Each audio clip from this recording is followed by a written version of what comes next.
Yo,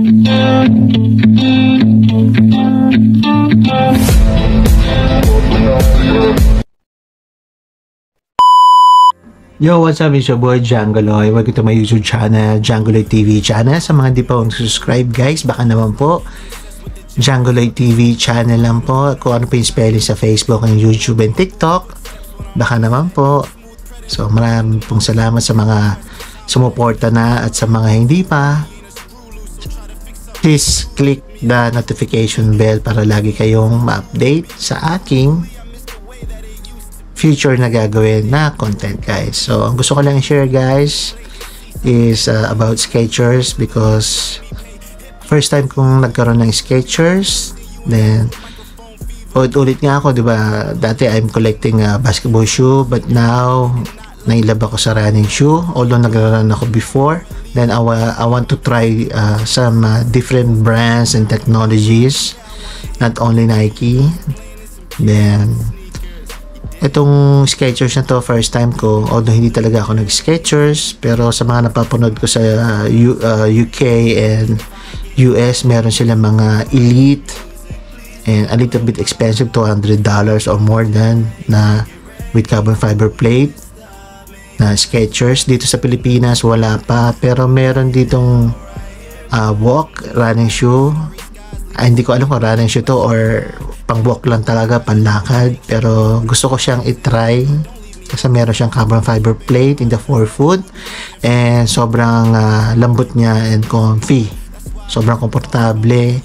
Pero gusto ko siyang i-try about sa, you know, sa running, about 5k to 10k, and tingnan natin kung talagang pwede ba o talagang ginawa ito for just walk. So matigas lang ang ulo ko, I want to try kasi wala pa namang elite version ng Skechers dito sa Pilipinas with carbon fiber plate. So sana soon magkaroon din. Then ito, pakita ko lang sa inyo guys ha. Here guys.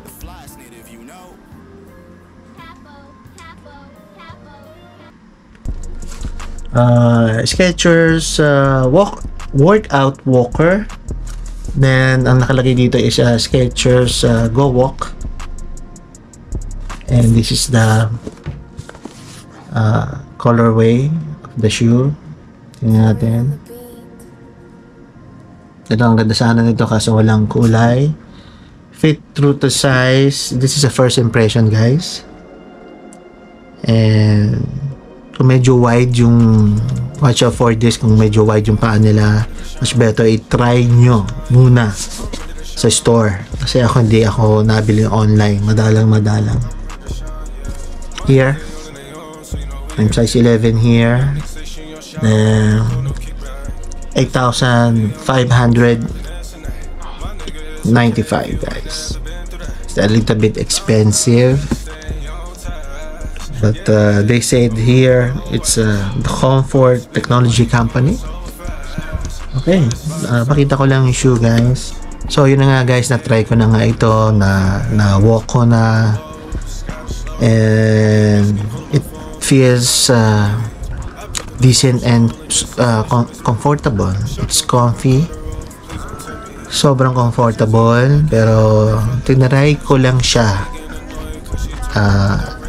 takbuhin a little bit, no, yung pace ko, binilisan ko lang ng konti and it's fine. Kaso nag-worry ako baka mamaya hindi ako makapick up ng pace dito sa shoe na to kasi medyo malambot siya. So baka mahirapan ako na pabilisin yung takbo ko kasi nga pick up the pace guys. Mga hindi nakakaalam yung speed mo, kung gusto mo bilisan yung takbo mo or something like that, baka hindi mo magawa. Kaya makinig kayo sa sinasabi ng mga influencer natin dyan and the company in the box. Tanong nyo yung mga salesman, sales lady. Pero hindi naman sa paninira kasi yung iba nowadays napapansin ko pag bibili ka ng sapatos sa store, parang nagkukulang yata sila sa training. So minsan kadalasan hindi nila alam guys. So baka naman, di ba, bago nyo isabak yung yung staff nyo, kailangan at least meron silang alam guys. Siyempre, di ba, yung iba nagtatanong, hindi alam. Alam nyo na yun guys, yung ibig kong sabihin, yung mga shoe company dyan, no? I don't want to mention anything. Nakaka-encounter ako ng ganun. So anyway, balik tayo sa schedule. Sorry guys, napalihis lang tayo. And here, it says a workout worker here. And this is the carbon infused here. And guys, carbon infused. Soft guys. Yung midsole nila, ang tawag is hyper burst or burst. Correct me if I'm wrong guys. Then arch fit, kasi I'm flat footed, no, ayoko na masyado mataas. Then ang nagustuhan ko dito yung outsole guys, kasi sa mga hindi nakakaalam, I'm a fan of Goodyear sa gulong. So yung kaya Goodyear nilagay dito guys, kasi nga yung, alam mo naman natin ang Goodyear ginagamit sa goma ng gulong, so ginawa din dito sa swelas. Sa gulong nga ilang taon, di ba, bago mapudpod, so ganun din. So mga hindi pa nakakalam, ayun po yung ibig sabihin nun. And this one is a first impression only. And what else? Balitaan ko kayo dito kung okay ba siya talaga or pang walk lang talaga. Then susubukan ko siyang i-run from 10k. And to be honest, diba, sa inyo kung pang walk lang talaga or pwede rin siya sa marathon or 15 kilometers, half marathon. Yun lang naman guys.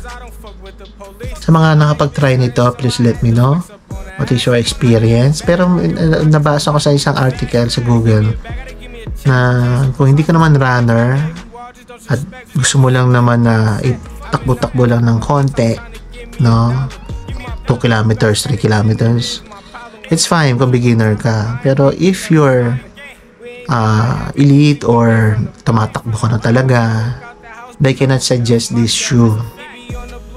Pero if comfy ang gusto nyo guys, this one is one of the best na try ko. Talagang sobrang lambot niya, parang makakatayo ka ng maghapon, no? Kung gising ka ng around, kung lalabas ka sa bahay ng 8 o'clock o may work ka hanggang gabi o overnight, ganyan, okay to, talagang okay siya. Pero syempre mas hinahanap ko yung performance. Then ulitin ko lang guys, first time ko na nagkaroon ng Skechers, hindi nila ako binayaran dito guys, ha. Pero sige, it's a quick review and first impression lang dito guys. And that's it. Sa mga hindi pa ako subscribe guys, baka naman sa mga subscribe na, maraming po salamat. Yun lang naman po, at see you in the next one. God bless you. Ciao.